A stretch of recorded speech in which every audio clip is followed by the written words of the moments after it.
Dicen que los secretos más oscuros no se esconden en la noche, sino en los lugares más cotidianos, de la casa a un cajón, una guantera, una pantalla que se ilumina sin querer. Aquella tarde de otoño en Salamanca, mientras las campanas de la catedral repicaban y el aire olía a castañas asadas, yo, María Luisa, encontré en el coche de mi marido algo que cambió para siempre mi vida. Era un simple tubo de gel íntimo, medio usado, oculto en la guantera, como si fuera una pertenencia cualquiera, y sin embargo, para mí fue como un golpe seco en el pecho. Lo sostuve entre mis dedos, fría y temblorosa, sabiendo que no era mío, que ya no formaba parte de nuestra vida matrimonial desde hacía años. En ese instante sentí que todo lo que había creído estable podía derrumbarse en cuestión de segundos. Regresé a la cocina con el tubo escondido en el bolsillo del delantal. Ramón, mi marido desde hacía más de 40 años, dormía profundamente en el salón, con la televisión encendida y un ronquido cansado que retumbaba en las paredes. Lo miré desde la puerta y me pregunté cuántas veces habría ensayado esa rutina de esposo agotado para ocultar otra verdad. No quise despertar sospechas. Coloqué el tubo exactamente en el mismo lugar donde lo había encontrado. Nadie debía saber aún que yo lo había visto. A la inquietud se me clavaba como un alfiler bajo la piel. No era solo ese objeto lo que me atormentaba. Esa misma noche, mientras recogía la mesa, encontré en el bolsillo de su chaqueta un recibo de un restaurante elegante en Segovia, una botella de vino caro, 2 platos principales de solomillo, un postre compartido. Ramón me había dicho que estaba en Madrid con unos socios, y yo, como siempre, le creí. Apreté el papel en mis manos y sentí que la traición tenía nombre, aroma y dirección. Pero lo peor aún estaba por llegar. Sabrá la mesa.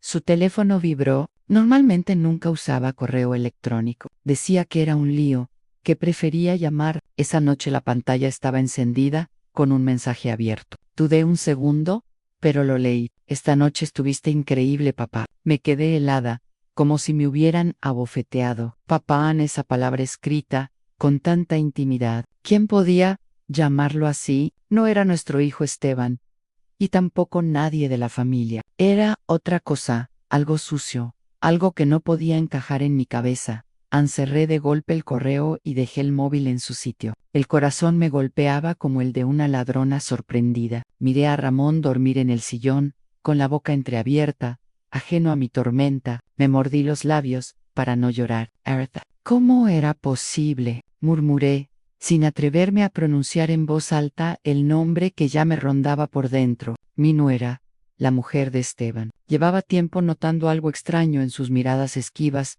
durante las cenas familiares, en esa distancia demasiado calculada. Y de pronto, todo encajaba como un rompecabezas maldito. Esa noche no dormí. Recordaba cada instante de mis 40 años de matrimonio. En las madrugadas amasando pan, cuando abrimos nuestra primera pastelería en la calle Zamora. Las tardes de feria en la Plaza Mayor. Los inviernos compartiendo café con leche frente a la estufa. Era posible que todo hubiera sido una mentira. Cuando al amanecer Ramón bajó con el pelo revuelto y los ojos entrecerrados, yo ya tenía decidido que no podía seguir callando. Se sentó a la mesa, tomó un sorbo de café y dijo con voz ronca: «Hoy tengo una reunión importante. Seguro llegaré tarde, Jan». Lo miré fijamente, con una sonrisa apagada, y respondí: «Está bien, cuídate, Ann», por dentro. Solo quería gritarle: «¿Dónde es esa reunión?» «En Segovia». «¿Con quién?» Pero me tragué las palabras. Él se levantó. Me dio una palmada ligera en el hombro, como si yo fuera una criada fiel, y salió por la puerta. El sonido seco del portazo me dejó en un silencio que pesaba toneladas. No podía quedarme quieta. Cogí el teléfono y marqué el número de doña Rosa, mi amiga de toda la vida, la que me ayudó cuando apenas abría la panadería. Su voz cálida me tranquilizó al otro lado. «Rosa, necesito tu ayuda». Hubo un silencio breve, y luego respondió: «María Luisa». «¿Qué pasa, Ramón?» «Creo que me engaña». Ella suspiró, como quien ya sabe la respuesta. «¿Recuerdas al detective Pérez, el que ayudó a mi prima? Te paso su número, es discreto». Apunté los dígitos en un papel temblando. Nunca imaginé que llegaría a este punto, contratando a un desconocido para seguir a mi marido. Pero no me quedaba otra salida. Una hora después, recibí un mensaje a señora María Luisa. Nos vemos al mediodía, en un café de la Plaza Mayor. No se preocupe, yo la ayudaré. Al llegar, el aroma a café recién molido llenaba el aire. Me senté en un rincón, con las manos húmedas por los nervios. Pérez apareció en un hombre robusto, de mediana edad, camisa azul clara y unos ojos serenos que parecían leerlo todo. Le entregué una memoria USB, con fotos del recibo, del gel, incluso del correo. Esto es todo lo que tengo, le dije con voz apagada. No estoy segura, pero creo que Ramón me engañan. Él revisó con calma y asintió. Ya entendí. Empezaré a seguirlo desde esta misma tarde. No se preocupe, le avisaré lo antes posible. Lo miré conteniendo las lágrimas. Gracias. Solo quiero saber la verdad. Sea la que sea, salí del café sintiéndome la mujer más sola del mundo. Caminé por la Plaza Mayor abarrotada de estudiantes y turistas. Y sin embargo, para mí, todo estaba vacío. Al llegar a la pastelería, el olor a bollos recién horneados me resultó insoportable. Recordé los días en que Ramón y yo levantábamos sacos de harina juntos, riéndonos como dos jóvenes enamorados. ¿Dónde había quedado ese hombre? Por la noche, mientras contaba las facturas en la trastienda, el teléfono vibró. El corazón me latía tan fuerte que casi me impedía respirar. Abrí el mensaje. Era una foto enviada por Pérez. Ramón, con su camisa azul claro, entraba a un restaurante de Segovia de la mano de Araceli. Ella llevaba un vestido negro ajustado, labios rojos, el pelo suelto. No parecían suegro y nuera. Eran una pareja. En la imagen se me clavó como un cuchillo. Lo amplié una y otra vez, buscando una excusa, algo que desmintiera lo que veía, pero no había escapatoria. El detective envió más fotos, a los dos sentados en una mesa con velas, brindando, mirándose con ternura. Y luego un video corto donde Araceli se inclinaba y susurraba algo al oído de Ramón, haciéndolo reír como nunca lo había visto conmigo en décadas. San papá, apura lo del contrato falso. Quiero sacar a esa vieja de esta casa. Esa frase resonó como un trueno en mis oídos. Sentí que el suelo desaparecía bajo mis pies. No solo me engañaban, también planeaban robarme todo lo que había construido, con sudor y lágrimas, la cadena de pastelerías que levanté desde cero, las madrugadas amasando, las entregas a hoteles. Ramón nunca estuvo allí, nunca firmó un contrato, ni horneó un bollo, y ahora quería arrebatarme lo único que me quedaba. Esa noche me miré al espejo de la cocina de la panadería. Mis ojos hinchados reflejaban rabia y dolor, pero también algo nuevo, determinación. Ya no era la esposa ingenua que aceptaba migajas de cariño. Algo dentro de mí se había roto, pero de esos pedazos estaba naciendo otra mujer.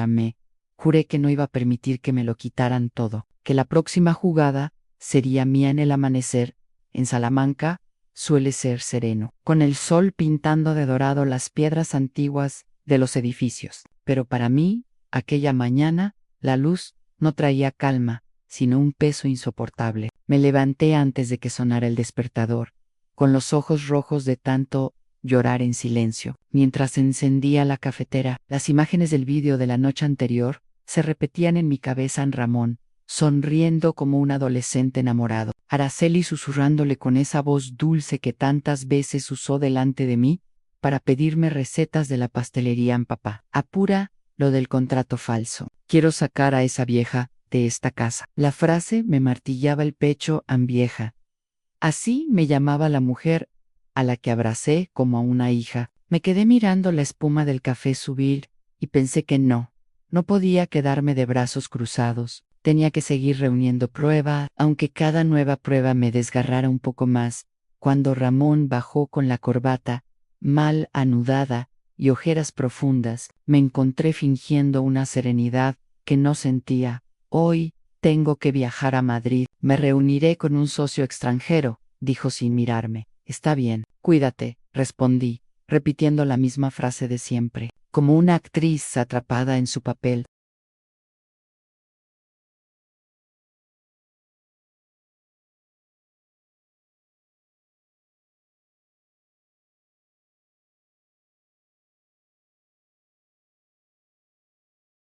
Lo vi salir por la puerta con prisa, el maletín en la mano. Apenas cerró la puerta, tomé el teléfono y marqué el número del detective Pérez. Señora María Luisa, ya tengo material nuevo, me dijo con voz baja. Quiero que lo vea en persona. Le espero en el mismo café a las 12 y a las 12 en punto. Estaba sentada en el rincón de siempre, con las manos heladas. Pérez llegó puntual. Sacó su móvil y me mostró varias fotos tomadas aquella misma mañana. Ramón y Araceli salían de una oficina de abogados en Valladolid. Él con su camisa gris de siempre, ella con un vestido beige y gafas oscuras enormes que apenas le dejaban la cara visible. Caminaban juntos, demasiado cerca. No parecen suegro y nuera, dijo Pérez con calma. Se comportan como pareja. Sentí un escalofrío recorrerme la espalda. Las fotos eran claras, pero lo peor fue el vídeo que me enseñó después, en el balcón de un hotel de 4 estrellas. Ramón tenía el brazo alrededor de la cintura de Araceli, y ella apoyaba la cabeza en su hombro. De repente, se dieron un beso rápido, natural, sin disimulo. Amé, tapé la boca para no gritar. Era la confirmación final. Ya no quedaban dudas. Dios mío, susurré con la voz quebrada. ¿Cómo pudieron? Pérez guardó el móvil y me puso una mano firme en el hombro. Lo sé, es duro. Pero recuerde, cuanto más sepamos de ellos, mejor podrá usted defenderse, asentí, secándome las lágrimas. Señoras, aquello ya no era solo una traición sentimental, era un plan para arrebatarme la vida entera. De vuelta en la pastelería, me encerré en la trastienda con un cuaderno en blanco, empecé a anotar todo en fechas, horas, lugares, cada prueba que Pérez me daba, fotos impresas, recibos, capturas de pantalla. Guardaba cada detalle en una carpeta que escondía bajo un montón de facturas. A cada oponte, mi mano temblaba, pero mi determinación crecía por la noche. Mientras Ramón roncaba en la habitación, recibí otro mensaje de Pérez en un archivo de audio. Me puse los auriculares y escuché con el corazón latiendo tan fuerte que temía que me delatara. A la voz de Araceli sonó clara. Venenosa, papá, apúralo del contrato falso. Quiero tener toda esa cadena de pastelerías, ya, quiero sacar a esa vieja de esta casa. Luego la voz grave de Ramón, con la seguridad de siempre. María Luisa no sabe nada. Déjalo en mis manos. Ella confía mucho en mí. Sentí que el mundo se me caía encima. No solo me traicionaban como esposa y como suegra, también conspiraban para dejarme sin nada, como si los 40 años que pasé amasando pan, firmando contratos, levantando el negocio, fueran humo. El negocio era mío, no de Ramón. Él nunca se levantó de madrugada a hornear, nunca negoció con hoteles, nunca limpió el mostrador con las manos agrietadas por la harina. Y ahora quería apropiarse de todo. Con la ayuda de esa mujer me llevé las manos al rostro y solté un sollozo que resonó en la trastienda. Me repetía una y otra vez. No podía creer que Ramón y Araceli fueran capaces de algo tan bajo. Al día siguiente, mientras servía un café a doña Carmen, una vecina de siempre, ella me dijo con su sonrisa habitual: María Luisa, tu pastelería está más llena que nunca. Todo el barrio habla bien de ti. Eres un ejemplo de mujer trabajadora. Yo forcé una sonrisa, pero por dentro me ardía la rabia. Pensaban: si supieras la verdad, Carmen, si supieras en qué clase de cloaca estoy viviendo. Esa misma noche, cuando la casa estaba en silencio, decidí que había llegado el momento de dar un paso más. Ramón había dejado sus llaves del coche sobre la mesita de noche. Esperé a que sus ronquidos fueran profundos y entré al dormitorio como un fantasma. Tomé las llaves y bajé al garage. El coche olía aún al perfume dulce de Araceli. Encendí la linterna del móvil y revisé la guantera. Ahí estaba otra vez el tubo de gel medio abierto, con restos secos en la tapa. Lo tomé en mis manos y lo miré con desprecio. Sonrió apenas, aunque por dentro siento un huracán. No hizo un juego, es el primer paso para recuperar justicia. Lo dejé de nuevo en su sitio, pero en mi cabeza ya se dibujaba un plan de regreso en la casa. Me quedé un rato mirando a Ramón dormir, como si no tuviera un peso en la conciencia. Ese hombre que un día juró estar conmigo hasta el final, ahora planeaba destruir lo que más amaba. En ese momento entendí que yo también debía convertirme en otra persona, que para sobrevivir a esa traición no bastaba con llorar ni con esperar. Había que actuar. Me acosté junto a él, fingiendo dormir, pero con los ojos abiertos, en la oscuridad. El tic-tac del reloj marcaba mi decisión. Ya no iba a callar más en la mañana siguiente. Fingí normalidad. Preparé huevos, pan y café, como siempre. Le dije: Ramón, mañana tengo que viajar a Valladolid para un contrato nuevo. Llegaré tarde. Te las arreglas con la cena. Él levantó la vista sorprendido, pero luego sonrió con alivio. No te preocupes, ve tranquila. Yo me encargo. En su mirada brilló esa chispa de quien siente que todo le sale bien. Yo asentí, agradeciéndole con falsa ternura. Dentro de mí, sin embargo, había una voz firme que repetía: ¿este será tu error? Ramón, ¿crees que me engañas? Pero yo ya estoy preparando mi contraataque. Aquella noche, mientras él hablaba por teléfono en voz baja en el salón, yo me escondí tras la cortina y escuché cada palabra claro. Mañana ven a la casa, así ya no tenemos que ir al hotel. María Luisa tiene que salir de viaje, estaremos tranquilos. Y del otro lado, la voz risueña de Araceli: qué bien, papá. Al fin llantos, sentí la sangre hervirme. No solo me engañaban, pretendían usar mi propia casa como guarida. Subí al dormitorio y saqué del cajón una grabadora antigua, la que un día regalé a Esteban para la universidad. Revisé las pilas, la probé y la escondí discretamente en la cabecera, detrás de un portarretratos familiar. La foto de nuestra boda y la sonrisa de Esteban y Araceli me devolvieron un sabor amargo, pero me obligué a colocarla en su sitio. Me acosté, fingiendo dormir, cuando Ramón subió. Sus ronquidos llegaron pronto, pero yo permanecí despierta. El reloj marcó las 3 de la mañana cuando cerré los ojos, no para descansar, sino para esperar el amanecer. El plan estaba en marcha. El amanecer llegó cargado de silencio, como si la ciudad entera guardara un secreto. Desde la ventana de la cocina veía las calles húmedas por la lluvia de la madrugada y el humo de las chimeneas que se alzaba sobre los tejados de Salamanca. Ramón seguía roncando en el dormitorio, confiado, mientras yo permanecí en la mesa, con una taza de café frío y los ojos enrojecidos. Ya no era la mujer que solía callar por prudencia. Dentro de mí, algo había cambiado para siempre. A la grabadora escondida bajo el portarretratos seguía encendida. El piloto rojo era una promesa de que, tarde o temprano, tendría en mis manos la prueba definitiva, pero no quería esperar más. Necesitaba actuar. Me repetía. Me descubrí sonriendo, una sonrisa mínima pero cargada de furia contenida. Sonrío, opinas, aunque por dentro siento un huracán. No is un juego. Es el primer paso para recuperar justicia. Volví a colocar el tubo en la guantera, ajusté la alfombra y cerré el coche como si nada hubiera ocurrido. De regreso en casa. Mis manos temblaban, pero no de miedo. Era la certeza de que por fin tomaba las riendas de mi vida. Preparé el desayuno como siempre, huevos y pan tostado, y lo puse sobre la mesa. Ramón bajó con el cabello revuelto y un bostezo fingido. Hoy tengo que quedarme hasta tarde en la empresa. No me esperes despierta, dijo con voz monótona. Lo miré a los ojos y asentí con calma. Está bien, Ramón. Descansa cuando vuelvas. Anel sonrió apenas, satisfecho de que yo siguiera siendo la esposa obediente. Se puso la chaqueta, tomó las llaves y salió. El portazo resonó distinto aquella mañana.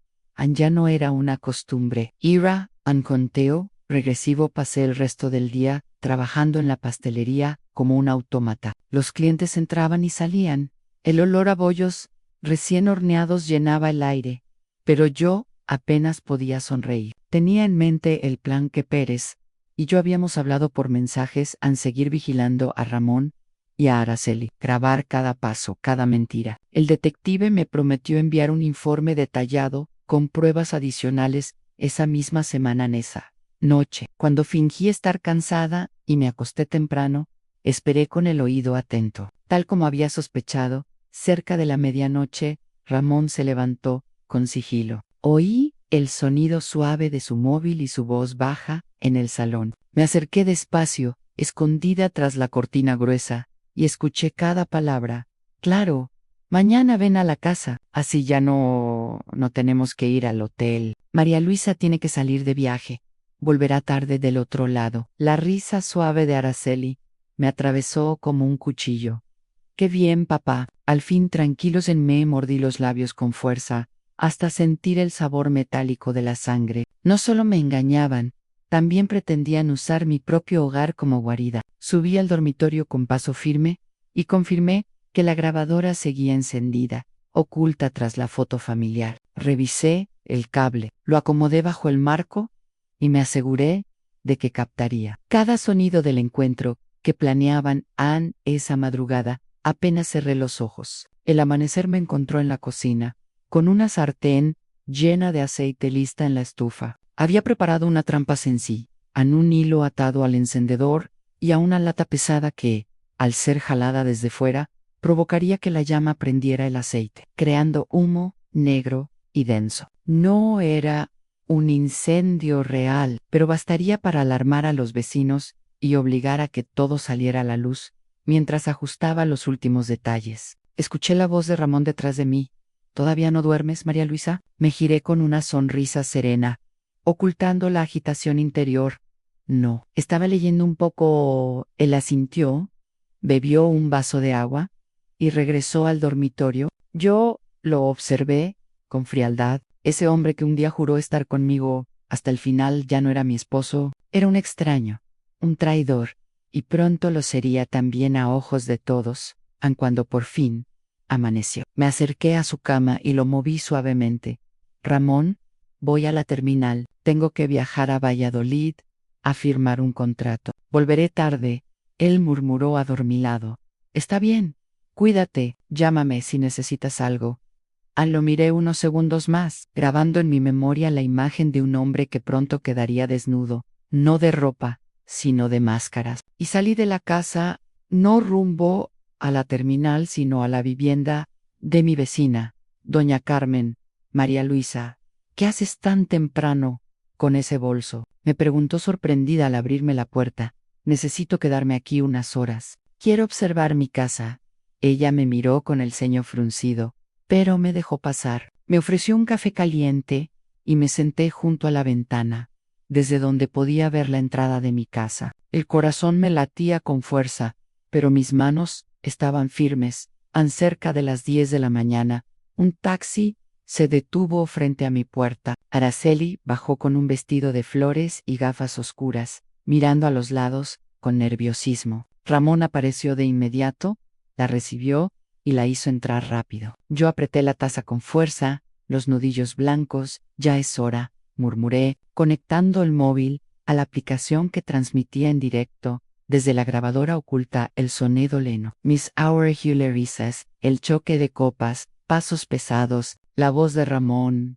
Ay, tranquilos, ya no hay que escondernos en un hotel. Y la respuesta de Araceli, cargada de desprecio: la vieja ya se fue, ¿verdad? Las lágrimas me ardieron en los ojos, pero no las dejé caer. Cerré los puños y respiré hondo. La cama comenzó a crujir, acompañada de susurros que no quería escuchar. Y entonces, de pronto, el grito desesperado de Araceli: ¿qué demonios es esto? ¡Estamos pegados! Mi corazón se aceleró. El pegamento había hecho efecto. La voz de Ramón rugió furiosa. ¡Cállate! Espera, déjame ver el momento. Activé el mecanismo desde mi móvil. El hilo tiró del encendedor y la sartén encendida empezó a humear. El humo negro salió en espirales por la ventana de la cocina, extendiéndose rápido. Desde la casa de doña Carmen lo vimos elevarse como una señal.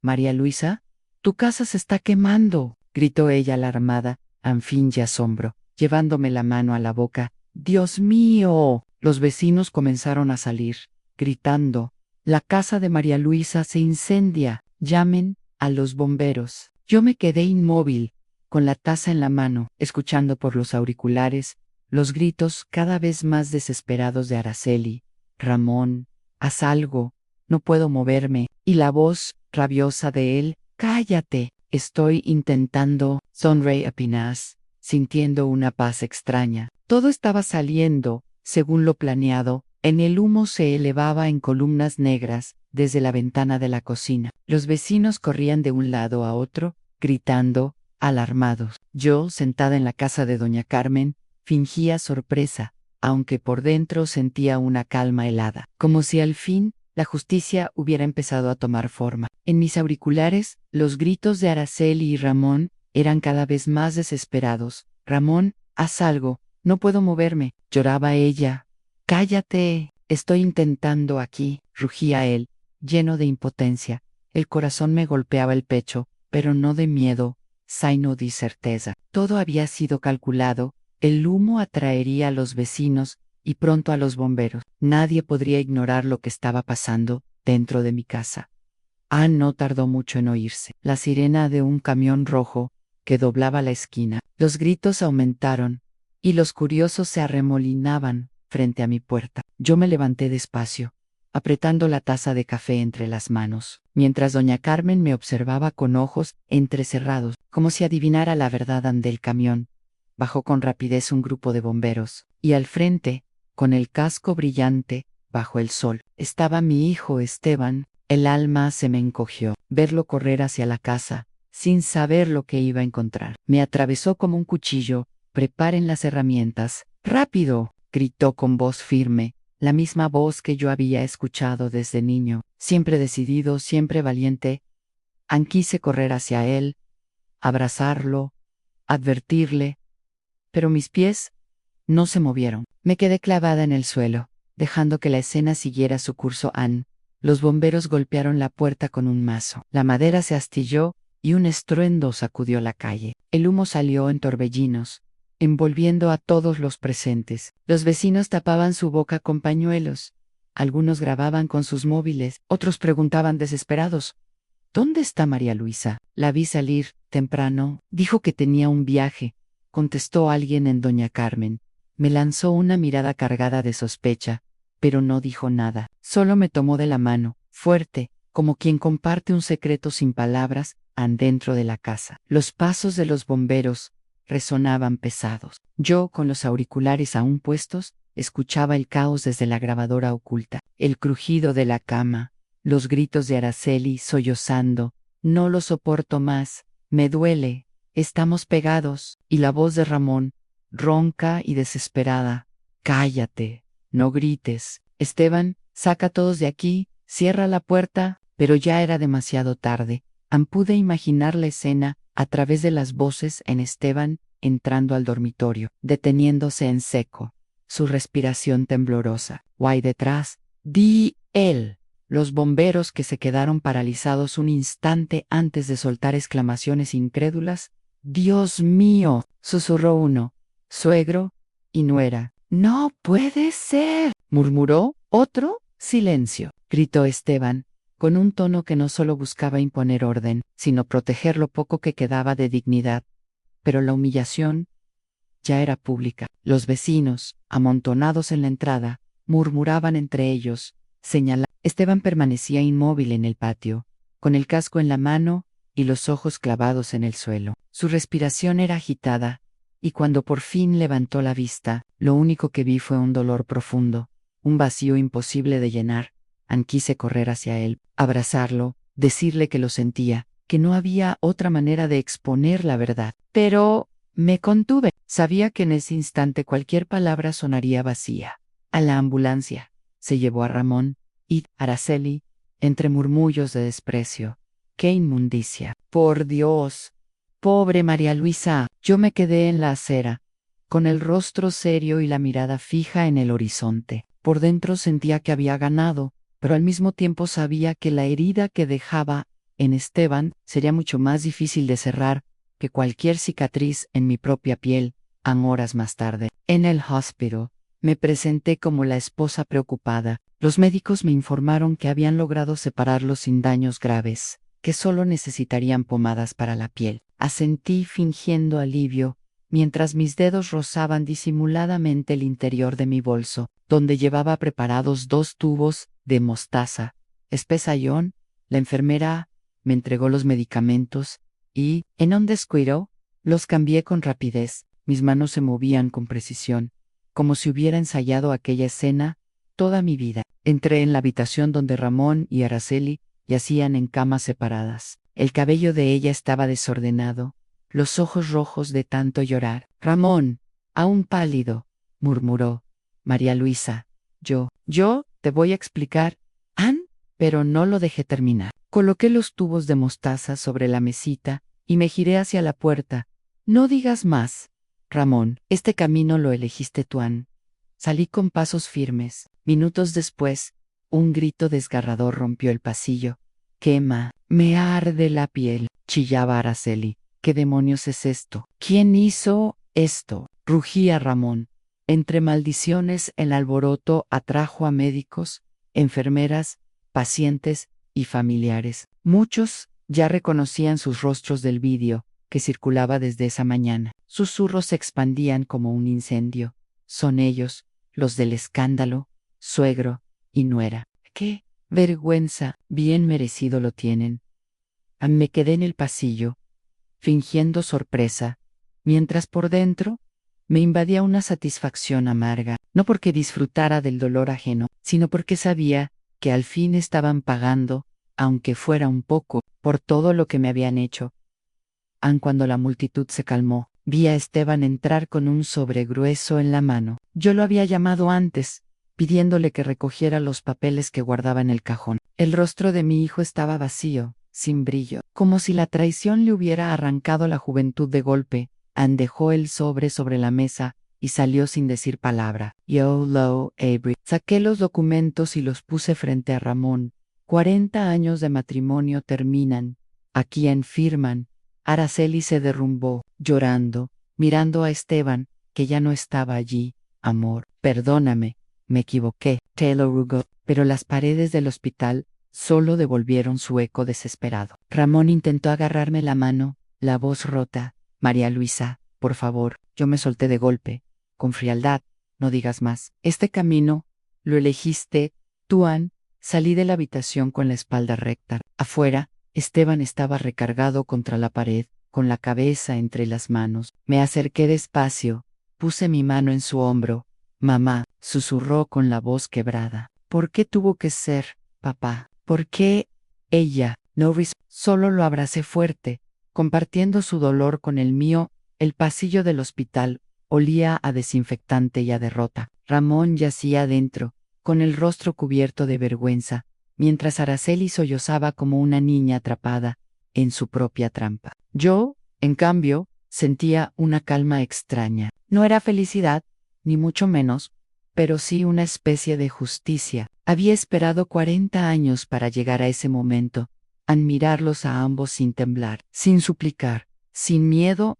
Tomé del brazo a Esteban y lo guié hacia la salida. Caminaba con pasos pesados, como si cada zancada le costara un mundo. Una vez en el aparcamiento, se detuvo en seco. El viento frío de Salamanca agitaba su uniforme de bombero y sus ojos estaban enrojecidos. No por el humo, sino por algo mucho más doloroso, mamá. ¿Por qué tuvo que ser?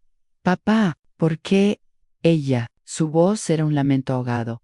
No supe qué contestar. Lo abracé, y en ese abrazo comprendí que ambos habíamos perdido más de lo que habíamos ganado. Habíamos perdido la fe en la familia, en la Lilte, en la palabra dada. Ya solo me quedas tú, le susurré al oído, y sentí como su cuerpo se estremecía bajo mis brazos. Durante los días siguientes, Salamanca entera se convirtió en un hervidero de rumores. Los vídeos del rescate habían corrido como pólvora por redes sociales. Todo el mundo había visto la humillación de Ramón y Araceli. En la pastelería, los clientes murmuraban en voz baja. Me miraban con ojos de compasión y a veces de admiración. Pobre María Luisa, con todo lo que ha trabajado, es una mujer fuerte, un ejemplo para todas. En algunos, incluso, me daban palmadas en el hombro, como si yo hubiera sobrevivido a una guerra. Y en cierto modo, así era. Mientras tanto, Ramón intentaba llamarme desde el hospital. No contest. Cada vez que veía su nombre en la pantalla del móvil, lo dejaba sonar hasta que la llamada se cortaba. Una tarde, sin embargo, recibí un sobre por mensajería. Era una carta de su puño y letra, con su caligrafía temblorosa, a María Luisa Ann. No tengo palabras para lo que hice. Sé que no merezco perdón, pero al menos quiero que sepas que lo lamento. Fui un cobarde, un ciego, un hombre que no supo valorar a la mujer que tenía al lado. Te ruego que no me odies, no por mí, sino por los años que compartimos. Ramona, leí la carta en silencio, y luego la rompí en pedazos. No porque no me doliera, sino porque ya no tenía espacio en mi vida para sus excusas. Había aprendido demasiado tarde que el arrepentimiento no borra la traición. Ann con Araceli. Ocurrió lo mismo. Me buscó desesperada esperando verme a solas. Una tarde apareció frente a la pastelería, con el rostro pálido y los ojos hundidos. María Luisa, por favor, déjame hablar contigo, suplicó. Ann la miré de arriba abajo, con un cansancio que me venía desde lo más hondo del alma. No hay nada que puedas decir que cambie lo que hiciste. Ella juntó las manos, temblando.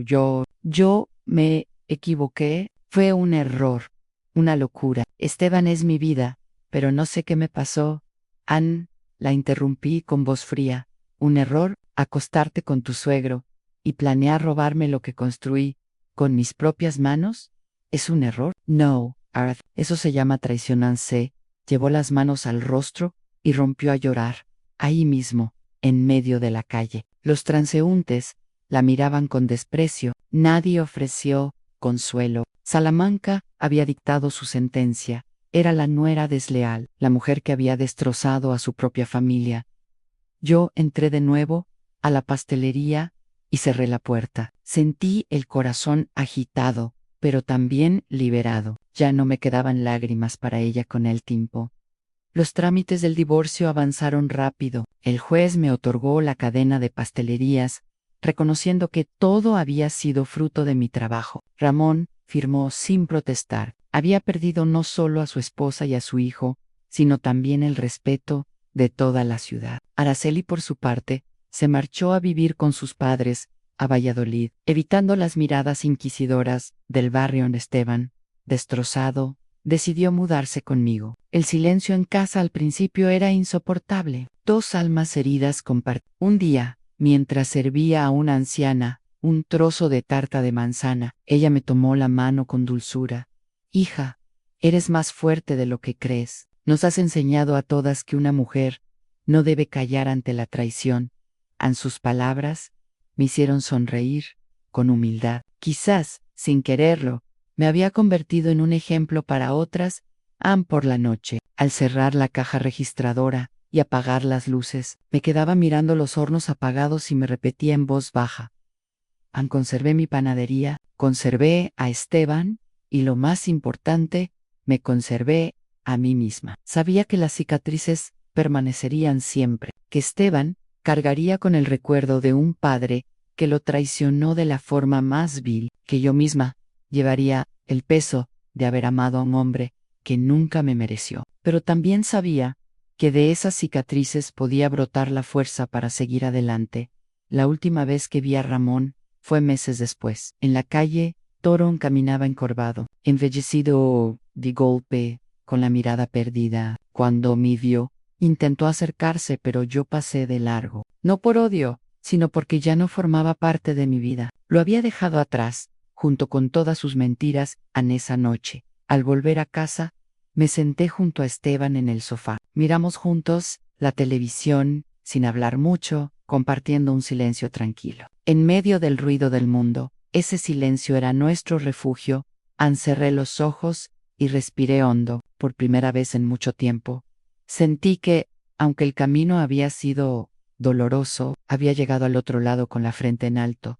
Los meses pasaron como un vendaval. La ciudad, que primero había sido un hervidero de murmullos, poco a poco fue apagando el eco del escándalo. Sin embargo, para mí y para Esteban, las heridas seguían abiertas, aunque empezaban a cicatrizar en silencio. Salamanca volvía a su rutina en turistas en la Plaza Mayor. Estudiantes llenando las bibliotecas, parejas paseando junto al río Tormes, y en medio de todo ello. Yo había aprendido a reconstruir mi vida desde los escombros. La pastelería se convirtió en nuestro refugio. Esteban, que al principio llegaba a regañadientes, terminó encontrando en la harina y el azúcar una especie de terapia. Nunca lo había visto tan concentrado en algo. Con sus manos fuertes, amasaba la masa con la misma disciplina con la que apagaba incendios. Cada vez que levantaba la vista y me regalaba una sonrisa cansada, yo, Sensha Q, a pesar de todo, habíamos salvado lo más importante, nuestra relación de madre e hijo. En una tarde fría de diciembre, el olor a roscón recién horneado llenaba el local. Había colgado guirnaldas y luces, y el escaparate brillaba con figuras navideñas. Entró una mujer mayor, envuelta en un abrigo oscuro, se detuvo frente al mostrador y me miró a los ojos. «Usted es María Luisa, ¿verdad?». Asentí con cortesía. «Quiero darle las gracias», dijo con voz temblorosa. «Muchas en el barrio sabemos lo que pasó. Usted nos enseñó a no quedarnos calladas». No supe qué responder. Me limité a sonreír y envolverle un trozo de turrón de regalo. Cuando, say, few, me quedé pensando en aquellas palabras. Yo nunca había querido convertirme en ejemplo de nada. Solo había intentado sobrevivir. Y sin embargo, quizá mi lucha no había sido en vano. Esteban lo notó. «¿Qué pasa, mamá?», preguntó, limpiándose las manos con un paño. «Nada, hijo. Solo pensaba que, a veces, hasta del dolor puede salir algo bueno». Él asintió, con esa madurez que le había llegado de golpe, como si la traición lo hubiera envejecido años. Con el tiempo, supimos que Araceli había abandonado Valladolid y se había marchado al extranjero. Nadie sabía exactamente dónde. Algunos decían que en Francia, otros que en Italia. Para mí, daba igual. Había desaparecido de nuestras vidas, y eso era suficiente. Ramón, en cambio, se había quedado solo. Lo veía a veces, de lejos, en la calle Toro o en la Plaza Mayor, arrastrando los pies, con la mirada perdida. Había envejecido 20 años en pocos meses. Nadie lo saludaba. El mismo hombre que un día se creyó invencible, ahora era un fantasma en su propia ciudad. Yo no sentía odio, sentía lástima. Y esa lástima era, en cierto modo, la prueba de que ya lo había superado en una noche. Mientras cerrábamos la pastelería, Esteban me dijo: «Mamá, pensé que nunca podría volver a confiar en nadie, pero contigo he aprendido que no todo está perdido». Lo miré con ternura y acaricié su mejilla. «Hijo, la vida nos quita cosas, pero también nos da otras. Lo importante es no dejar que la traición nos convierta en lo que ellos fueron». Él sonrió débilmente, y en ese momento sentí que, aunque aún nos quedaba camino por recorrer, ya no estábamos solos en la oscuridad. El día de Navidad, abrimos la pastelería solo mediodía. El local se llenó de vecinos que venían a buscar dulces para la cena familiar. Había risas, abrazos, niños corriendo entre las mesas. Cuando finalmente bajamos la persiana, Esteban encendió el horno una última vez y sacó un pequeño bizcocho que había preparado él mismo. «Es para ti, mamá», dijo, colocándolo sobre la mesa con una sonrisa tímida. Se me llenaron los ojos de lágrimas. No era solo un bizcocho, era el símbolo de todo lo que habíamos recuperado.